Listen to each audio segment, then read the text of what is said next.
मेरी YouTube family कैसे हैं आप लोग। उम्मीद करती हूँ आप सब लोग ठीक ठाक होंगे, अपने अपने घरों में खुश और आबाद होंगे।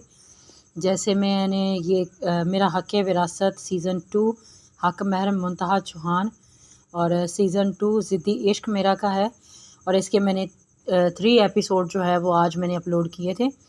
और अभी ये जो है किस्त नंबर 29 नूर फातिमा स्पेशल।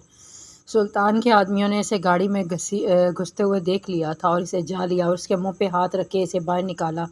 वो खुद को छुड़ाती मज़ाहमत करने लगी थी। इसी साने में उसके पेंडेंट इस गाड़ी में गिर गया था। वो चिल्लाना चाहती थी, हाथ पांव मारना चाहती थी, लेकिन उन्होंने इसे लिए एक झाड़ी के पीछे छुप गए। गाड़ी में उन्होंने एक लड़की और ड्राइवर को बैठते देखा था और कुछ ही देर में गाड़ी स्टार्ट होती चल पड़ी थी और वो वहाँ से बाहर निकले। नूर का मुंह हाथ रखे बंद क्या हुआ था कि नूर ने हाथ बढ़ा के इस गाड़ी को रोकना चाहा। शायद कोई बैक मिरर से इसे देख के बचा ले, लेकिन किस्मत ने इसे बहुत बुरा फंसाया था। वो गाड़ी जा चुकी थी और सुल्तान के आदमी इसे सुल्तान के अड्डे पर ले गए थे, जहाँ उसकी किस्मत का फैसला होना था। और फिर वो सुल्तान के हत्थे चढ़ ही गई थी कि इसे सुल्तान के हजरे में ले जा के पटखावो बथराई, लेकिन उसकी कोई सुनवाई नहीं हुई। सुल्तान अंदर आया और वो इस पर झपटी थी। तुमने मार दिया मेरे शौहर को, कातिल हो तुम, मैं तुम्हें जान से मार डालूंगी। सुल्तान ने उसकी नाजुक सी कलाइयाँ अपने हाथों में थाम ली थीं। ना ना मेरी जान, इतना गुस्सा सेहत के लिए अच्छा नहीं है, अभी तो तुमने बहुत कुछ सहना है। सुल्तान ने खींच के इसे सीने से लगाया तो वो मचलती हुई इसे खुद से दूर करने लगी। दूर रहो मुझसे, छोड़ो मुझे। इसने अपनी पूरी ताकत लगा दी थी, लेकिन वो खौफ को सुल्तान की गिरफ्त से सुल्तान की गिरफ्त से छुड़वा ना पाई। सुल्तान ने इसे बिस्तर पर धक्का दिया था और मकरू हंसी हंसता इस पर हावी हुआ।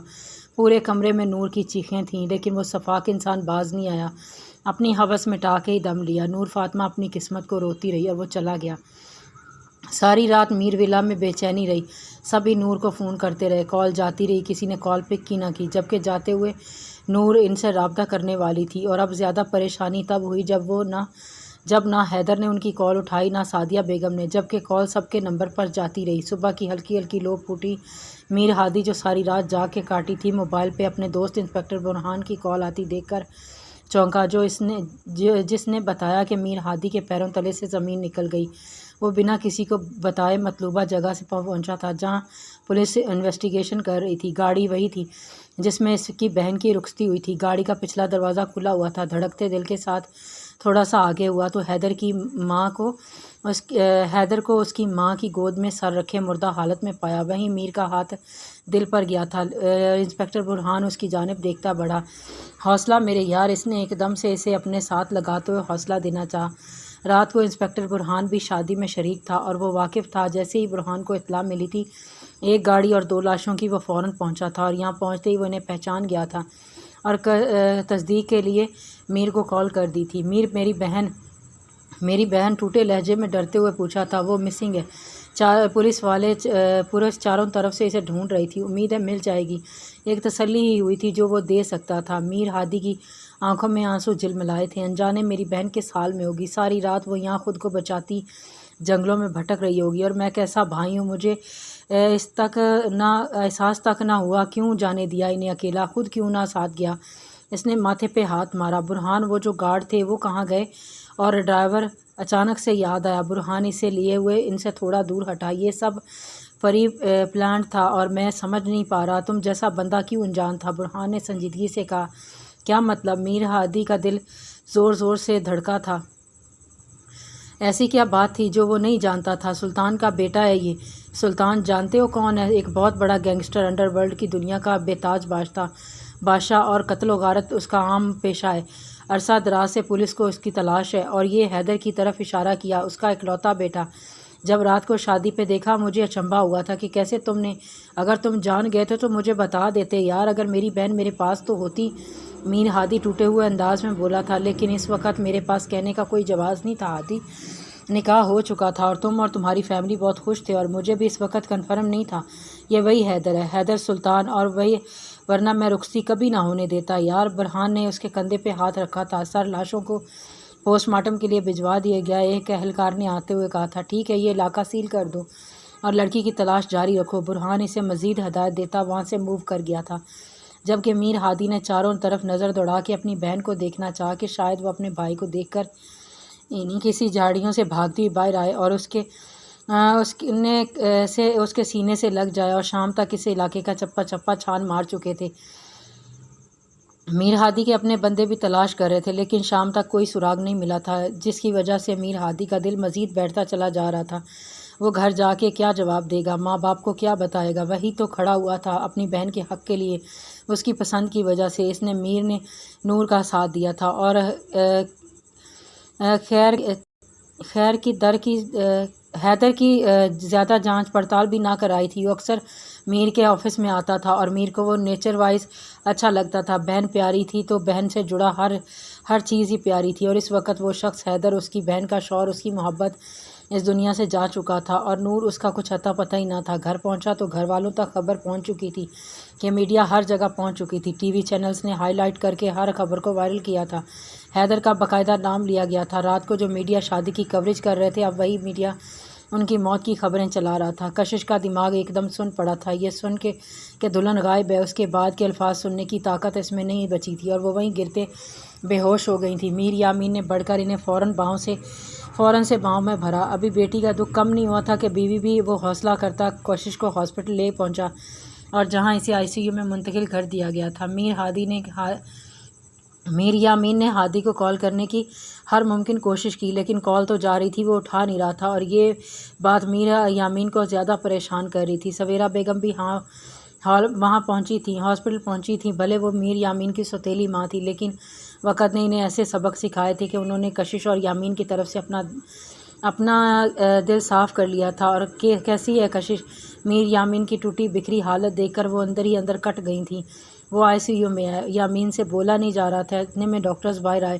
میر صاحب، آپ کی وائف کا نروس بریک ڈاؤن ہوا ہے، ہم اپنی پوری کوشش کر رہے ہیں انہیں بچانے کی، لیکن کیا؟ ڈاکٹر میر یامین تڑپا تھا، وہ ہمیں رسپونڈ نہیں کر رہی ہیں اور آپ دعا کیجیے۔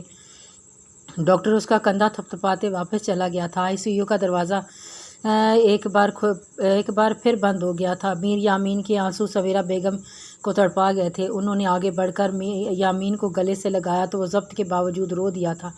میرا گھر بکھر رہا ہے، میں کیا کروں؟ وہ خود بھی بکھر رہا تھا۔ بس میرے بچے، حوصلہ رکھو، اللہ پہ بھروسہ رکھو، جس نے یہ آزمائش دی ہے اس میں سے نکالے گا بھی وہی۔ انہوں نے ایک مضبوط شخص کو پہلی بار روتے ہوئے دیکھا تھا۔ اگلے دن بھی کشش کی حالت سٹیبل نہ ہوئی تھی۔ سب گھر والے سخت پریشان تھے۔ ایسے میں میر یامین کا مسلسل غائب رہنا سب کو مزید پریشان کر رہا تھا۔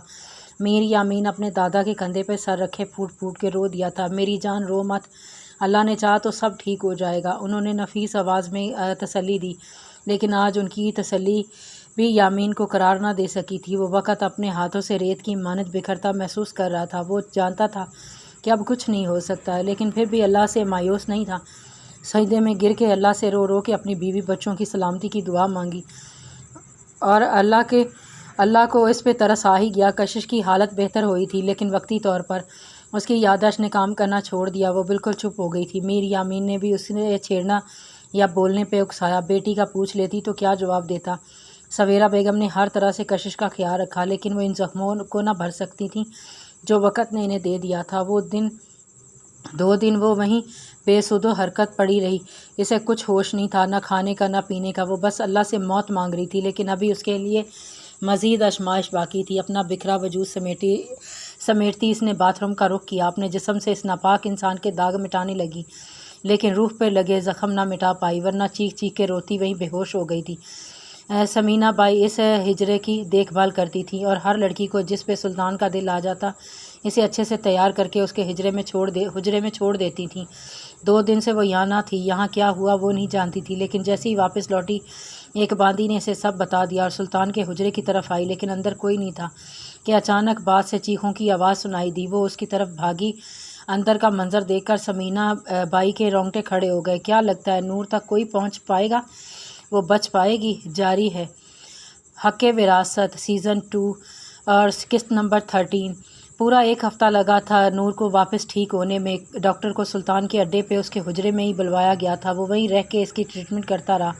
اس کی جو حالت تھی وہ دیکھ ڈاکٹر بھی حیران پریشان رہ گیا تھا۔ اس نے اپنے جسم پہ جگہ جگہ کٹ لگائے ہوئے تھے جیسے کسی نے یا خود اس نے اپنے جسم پر یا خود سے کٹ مارے ہوں۔ خود کو چوٹ پہنچا کے وہ اپنے اوپر سے سلطان کے ہاتھوں کی اس کی دی گئی اذیتوں کے نشان مٹاتی خود کو انتہا کی حد تک ज़ख्मी कर गई थी कि समीना बाई भी उसकी हालत देखकर रो दी थी। वो या तो बेहोश रहती थी या होशो हवास खो देती थी और ख़ुद को तकलीफ़ पहुंचाती थी। डॉक्टर इसे नींद के इंजेक्शन दे के सुला देते।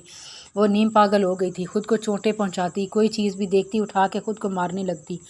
सुल्तान को अब वो किसी काम की न लगी, लेकिन आने वाले वक्त में वो इसे एक बहुत बड़ा हथियार के तौर पर इस्तेमाल करना चाहता था। इसलिए इसे जंजीरें डाल के तह खाने में बंद कर दिया था, जहाँ वो दुनिया की रोशनी से महरूम हुई वहीं अपने होशो हवास खो दिए थे। याद रहा तो बस एक भाई, वो भाई जो उसकी एक खरोच पे पूरा घर सर पे उठा लेता था। उसकी आंख से गिरा एक आंसू इसके दिल पर गिरता था और वो 1 साल से अपने भाई का इंतज़ार कर रही थी। इसे यकीन था उसका भाई आएगा और इसे यहाँ से लेके जाएगा, लेकिन वो सुल्तान को ऐसी मौत दे के इसकी 7 पुश्तें याद रखें। वो इंतज़ार में थे इस वक्त के जब सुल्तान जैसे दरिंदे इंसान का नामो निशान मिटाना था और वो अपने हाथों से अपनी मौत की घाट उतारना चाहती थी। बस इतनी मोहलत मांगने अपने रब से। सुबह उसकी आँख खुली तो पूरी कमर अकड़ी हुई थी। रात को वो सोफ़े पे ही खुद को सुकेड़ कर सोई थी। खुद को वो इस छोटे से सोफ़े पे अपनी छोटे कद की वजह से एडजस्ट तो कर गई थी, लेकिन कमर का दर्द निकल आया था और गर्दन भी अकड़ गई थी। एक नज़र आहान पे डाली जो मज़े से पूरे बिस्तर पर फैले ऐसे सो रहा था जैसे बहुत सख्त करी थी। इसे देख के वो उठते हुए सीधे वाशरूम का रुख किया था। फ्रेश होती बाहर निकली तो वो बिस्तर पर ना था। ये कहाँ चला गया? इधर उधर नज़रें दौड़ाई तो वो नाक की सेध में ही नज़र आया। चेहरे पर हल्का हल्का बिस्मिल था। मुझे ऐसा क्यों लगा कि मेरी जानम मुझे याद करी है।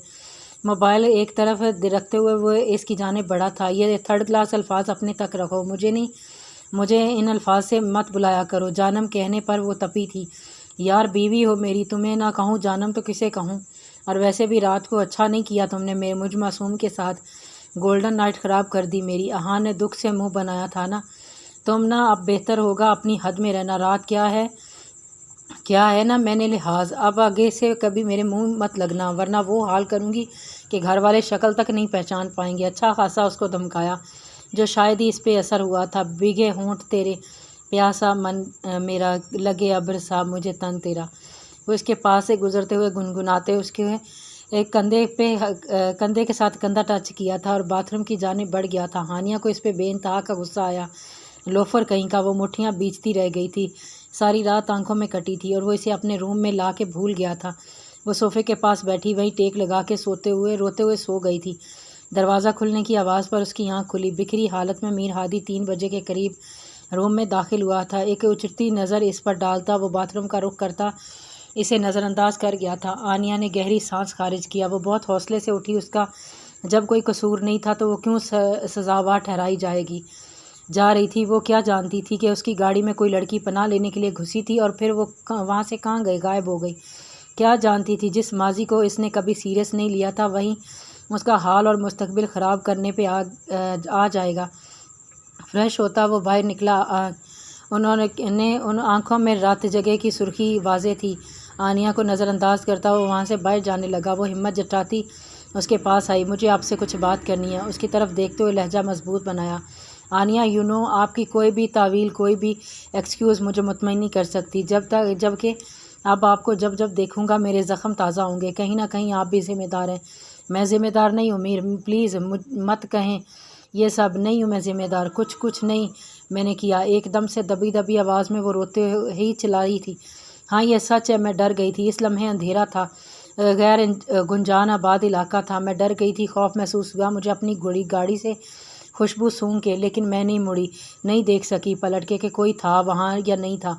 क्या इस खता पे आप मुझे सज़ा देंगे? रोते हुए इसके करीब होते हुए पूछा था। खुद से दूर करेंगे, मुझे दर्द देंगे, अपना आदी बना के मुझे छोड़ देंगे? बेख्तियार वो उसके बहुत करीब चली गई थी। 1 इंच के फासले पर खड़ी वो उसके चेहरे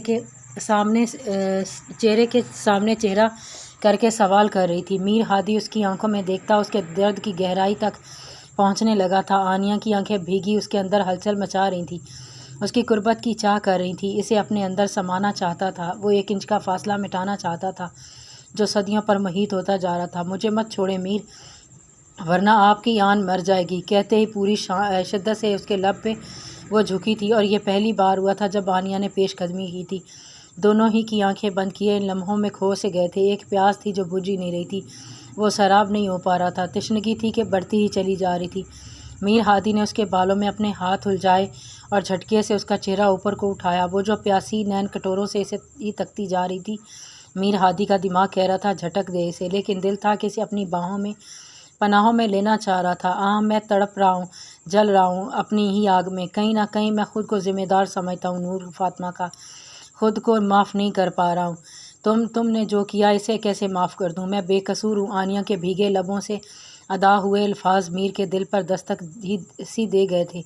وہ پوری شدت سے اس کے لبوں پر جھکا تھا اور جھکتا چلا گیا۔ اسی لیے وہ بیڈ کی جانب بڑھتا دروازہ لاک کر گیا۔ وہ سب بھول جانا چاہتا تھا، سب کچھ۔ وہ پیاسا اپنی روح کو سیراب کرنا چاہتا تھا اور پہلی بار اپنی محبت کی اپنی طرف پیش قدمی اس کے سوئے ہوئے جذباتوں کو جگا گئی تھی۔